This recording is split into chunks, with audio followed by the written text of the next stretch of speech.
millions of Americans from southwest Louisiana to Oregon are under the threat of slow-moving storms rolling in this weekend. Parts of Texas are bracing for giant hail, damaging wind gusts, and catastrophic flood conditions. The Houston area remains under a flood watch through Sunday after heavy rain swamped the region and led to several high water rescues. State officials issued mandatory evacuations for people living in low-lying areas and warned that the worst was still to come.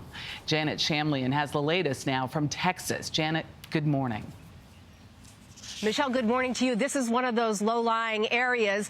The house behind me, just a few hundred feet from the San Jacinto River in Conroe, Texas. It's fair to say a lot of the river is in that house this morning. This part of southeast Texas got a month's worth of rain in just a week. That prompted mandatory evacuations in communities along swollen rivers, primarily north of downtown Houston.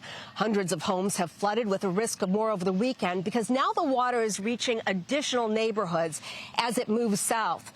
First responders have made close to 200 high water rescues, people who did not leave their houses in time. And I was just talking to some deputies who told me that at least in this neighborhood, people chose not to leave. They're still in their homes. They do not have power, but they're just waiting it out for the water to recede. And the fast-moving floodwaters are dangerous, as you can see from this video. Look at the speed with which this truck is being overcome. The driver climbs up into the cab, people telling him to get out. He was safe, he was rescued, and in fact, there have been no injuries or deaths from this series of floods here in southeast Texas. But officials are cautioning, even though it appears to be drying out right now, the danger is not over. The floodwaters are reaching additional communities. Dana, back to you.